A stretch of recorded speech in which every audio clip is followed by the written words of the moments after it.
एक बात मेरे दिलो दिमाग में ज़रूर घूमती रहती कि मैं तो इस काल्पनिक मन स्थिति से संतुष्ट हो लेती हूँ, परंतु तुषार भी तो एक संपूर्ण पुरुष है और फिर वह भी तो रति काम की इस दुनिया में विचरण कर रहा है। वह अपनी शारीरिक संतुष्टि और मानसिक शांति के लिए अगर किसी और की बाहों में विश्राम करने लगा तो मेरा क्या होगा। बस यही आकर मेरा समीकरण गड़बड़ा गया। मेरा विश्वास डोल गया और एक तीव्र वेदना से हृदय जल उठा। मैंने एक उड़ती सी निगाह उस पर डाली। हाँ, वह तुषार ही तो है। चश्मे का फ्रेम बदल गया है। एक अंतराल के बाद मैं दिल्ली एक अधिवेशन में आई थी। वहीं से लौटते समय स्टेशन पर अचानक तुषार दिख गया था। मेरा अल्हड़पन और बेरुखी ही हमारे बिछो का कारण बना था। मैंने चोर निगाह से उसकी गतिविधियां का बारीकी से निरीक्षण किया, यह देखने के लिए कि शायद उसके साथ उसकी कोई नई सहयोगी या जीवन साथी भी हो, लेकिन ऐसा कोई नहीं दिखा। मैं जानबूझकर एक दो बार उसके सामने से गुजरी, परंतु कुछ बोली नहीं, लेकिन उसने भी मुझे अनदेखा कर दिया। मेरा अंतर्मन एक बार फिर आहत हो गया था। तभी मेरी गाड़ी आ गई और मैं अपने कंपार्टमेंट में चढ़ गई। 2 मिनट के विराम चिन्ह के बाद रेल ने एक लंबी सीटी दी और धीरे धीरे स्टेशन छोड़ने लगी। मेरी निगाहें अभी भी तुषार को ही ढूंढ रही थी।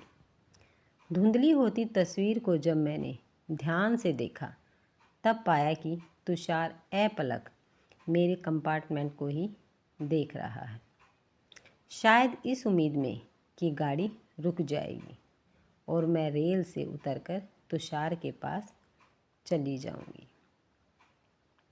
मैंने एक चादर निकाली और बर्थ पर लेटकर ओढ़ लिया। तुषार को देखकर एकाएक पुरानी यादें ताज़ा हो चली थी। मैं 4 भाइयों में अपने पापा की इकलौती लाडली बेटी और लाडली बहन थी।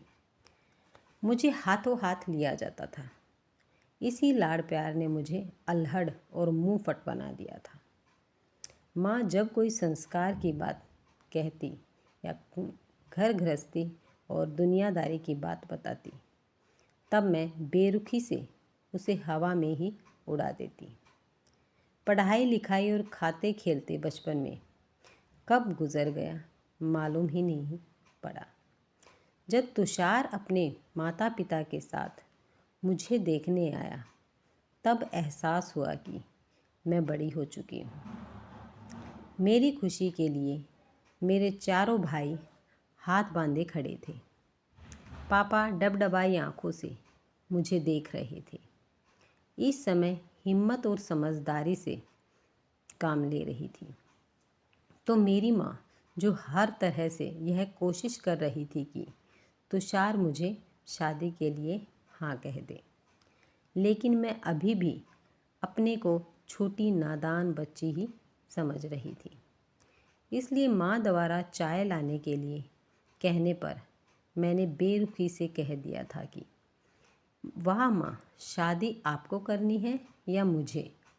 अरे हम लोगों को भी तो 2-4 मिनट का समय दो बात करने के लिए, एक दूसरे को समझने समझाने के लिए।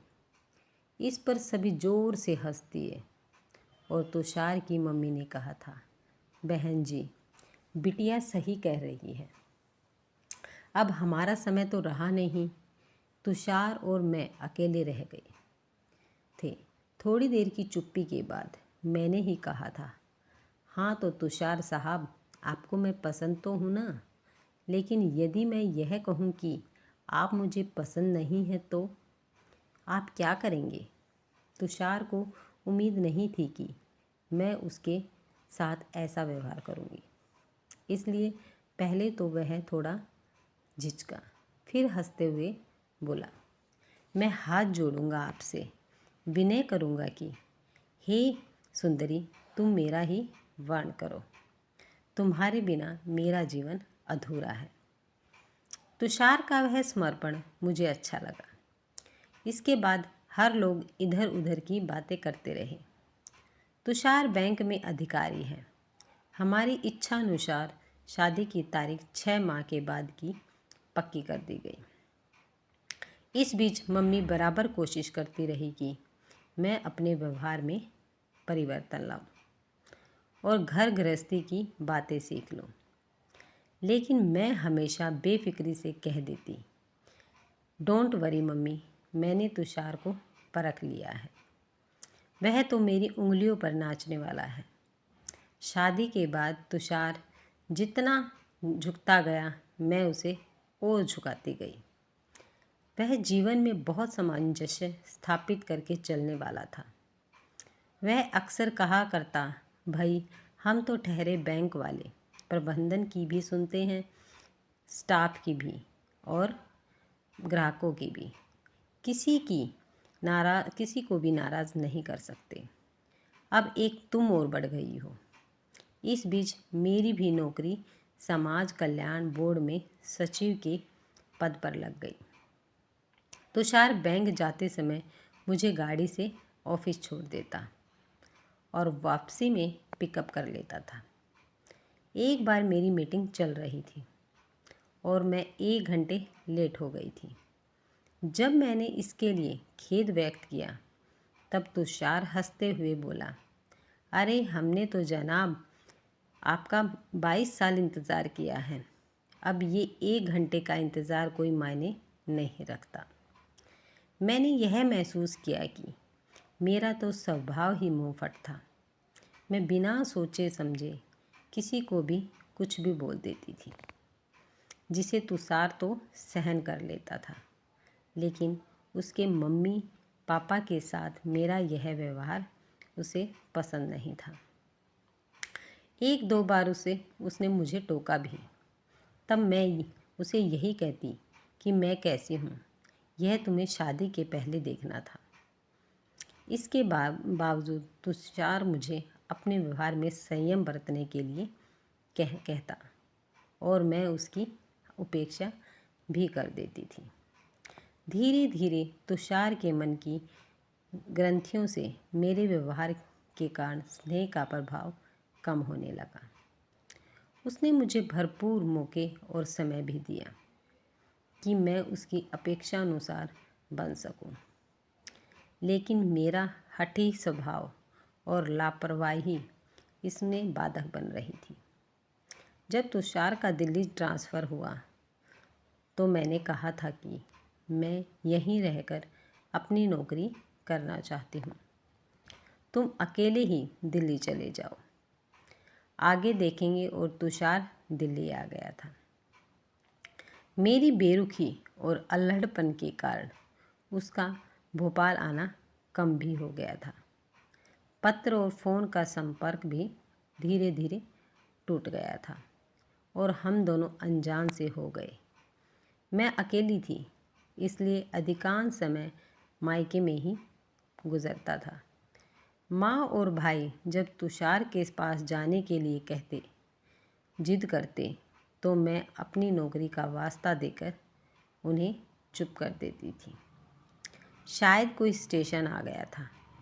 उतरने और चढ़ने वालों की आपाधापी मची हुई थी। तुषार को देखकर आज अच्छा लगा था। कभी कभी मैं सोचती थी, क्या स्वयं मेरे द्वारा ही पैदा की गई समस्या का कभी कोई हल निकल पाएगा। मेरी नासमझी की सज़ा तुषार भोग रहा था। मैंने शादी के बाद उसे दिया ही क्या था, अपनी समस्याएं और उससे सामंजस्य स्थापित करने के नाम पर त्याग ही किया था। मेरे अकेले वापस आने पर सभी तरह तरह की प्रश्न कर रहे थे। तुषार मिला था क्या, उससे बात हुई थी, वह कब आ रहा है। माँ की आंखों में उम्मीद की एक किरण थी, लेकिन मेरे अकेले आने से ऐसा लगा मानो सबकी उम्मीदों पर पानी फिर गया हो। हर कोई अपने अपने स्तर में से सोच रहा था कि मेरा और तुषार का एकाकीपन ज़्यादा नहीं चल पाएगा। माँ की सोच थी कि इनके बीच पैदा हुई तकरार थोड़े समय के बाद एक दूसरे को समझने पर दूर हो जाएगी, जबकि मेरे विचार में ऐसा कुछ नहीं होना था। मेरी हम उम्र लड़कियों की सोच थी कि शादी के बाद एक शारीरिक संतुष्टि की भी ज़रूरत होती है, जिसके कारण मेरा और तुषार का बिछोह अधिक दिन नहीं चल सकेगा। मैं हैरान थी कि मेरा अल्हड़पन इन सब बातों से ऊपर था। बादलों की गड़गड़ाहट और बिजली की चमक के बीच में तुषार की छवि को हृदय में बसाकर ही संतुष्ट हो जाती थी। तो ठंड की कपकपाहट होने पर रज़ाई के अंदर तुषार की उपस्थिति को काल्पनिक एहसास से संतुष्ट हो जाती थी।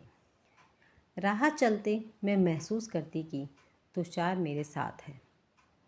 एक बात मैं दिलो दिमाग में ज़रूर घूमती रहती कि मैं तो इस काल्पनिक मन स्थिति से संतुष्ट हो भी लेती हूँ, परंतु तुषार भी तो एक संपूर्ण पुरुष है, और फिर वह भी तो रति काम की इस दुनिया में विचरण कर रहा है।